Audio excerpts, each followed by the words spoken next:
नमस्ते दोस्तों।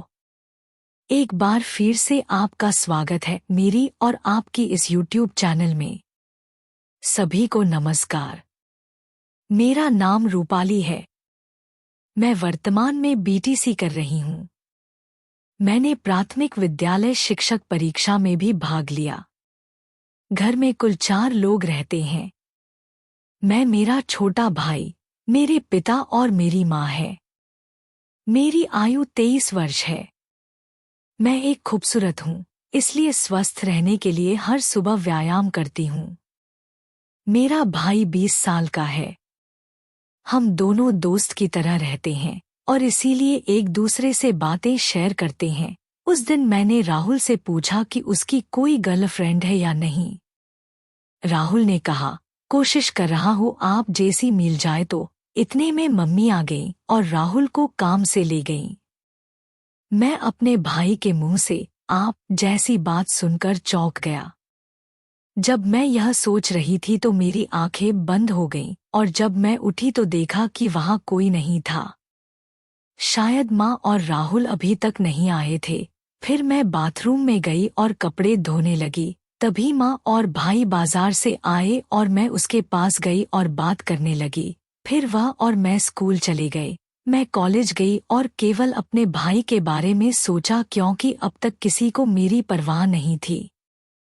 फिर अचानक मेरी एक दोस्त मेरे पास आई और बोली, अरे रूपाली, तुम क्या सोचती हो? मैंने कहा, नहीं कोई नहीं। और फिर उससे पूछा, नेहा, कृपया मुझे कोई समाधान बताओ। पैसा कैसे कमाया जाए? पैसा कमाना है मुझे, क्योंकि अब हमारा कॉलेज भी खत्म हो गया है। पैसा कमाना तो हमारे लिए रोज की बात है।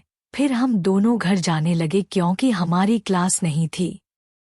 मेरी सहेली अपने घर गई, मैं भी घर जा रही थी। तभी रास्ते में मुझे मेरा भाई दिखा। मैं उसे देखकर चौंक गई। इसके साथ 3 लड़कियां थी। मुझे उस पर बहुत गुस्सा आ रहा था क्योंकि पापा हमारे लिए बहुत मेहनत करते हैं और हमें पढ़ाई के लिए पैसे देते हैं, लेकिन वह सारे पैसे बर्बाद कर देता है।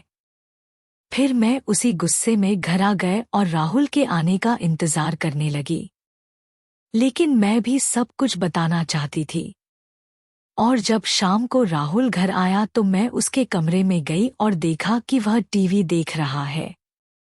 मैंने उससे पूछा, तुम बाजार में लड़कियों के साथ क्यों घूम रहे हो? उनके साथ ना रहो, नहीं तो वो तुम्हें बर्बाद कर देंगी। राहुल, नहीं, मैं उनके साथ चलूंगा। मुझे बहुत अच्छा लगता है और यही समय है मेरे लिए। अगर मैं अभी बाहर नहीं जाऊं तो कब निकलूं? उसने गुस्से में मुझसे कहा। मैंने उसे कई बार समझाया कि तुम्हें ऐसा नहीं करना चाहिए, लेकिन वह नहीं माना। मेरी बहुत कोशिशों के बाद उसने कहा, ठीक है, मैं उसके साथ नहीं घूमूंगा, लेकिन मैंगरी भी कोई बीमारी है। राहुल ने झट से कहा, अगर तुम मिलोगी तो मैं उनके साथ रहना बंद कर दूंगा। हाँ प्लीज, मुझे अपनी शर्तें बताओ।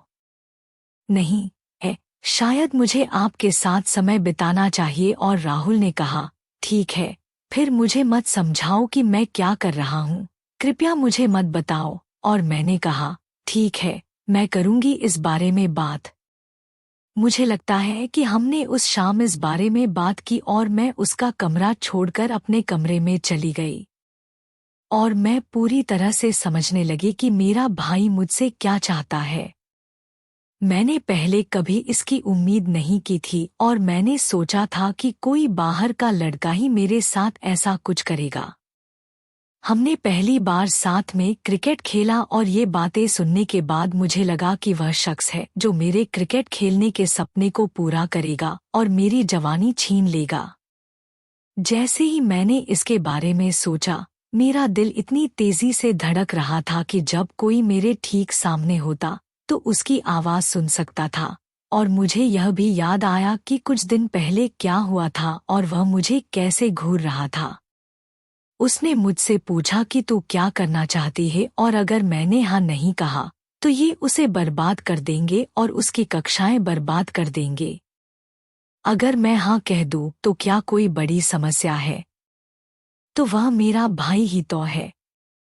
शायद मुझे भी उसकी जरूरत है और वह घर पर रहेगा, जिससे हमारी भी इज्जत बनी रहेगी।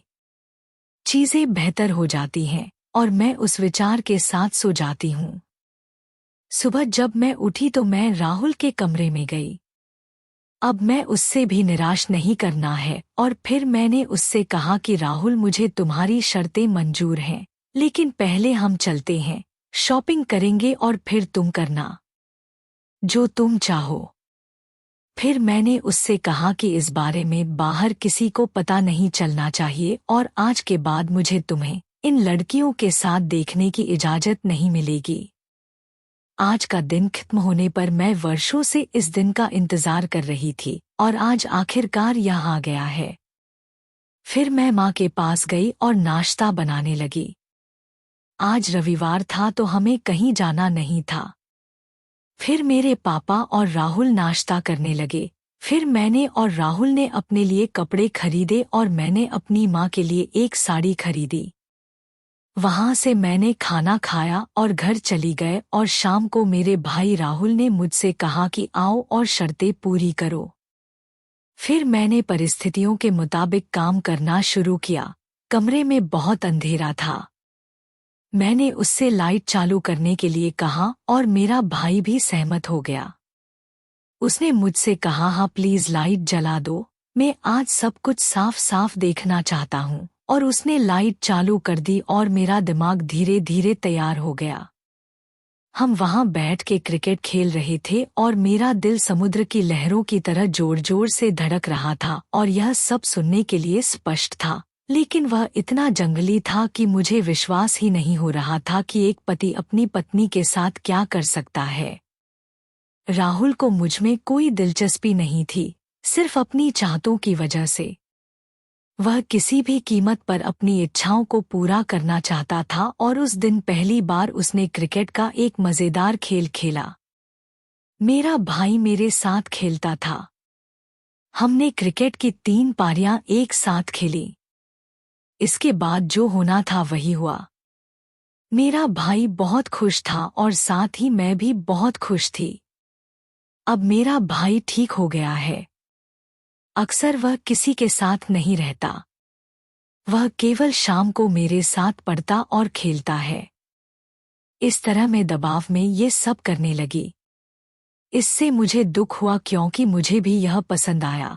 लगभग 4 महीने बाद मेरे स्कूल शिक्षक का पत्र आया और अब हमारे परिवार में सब कुछ ठीक था।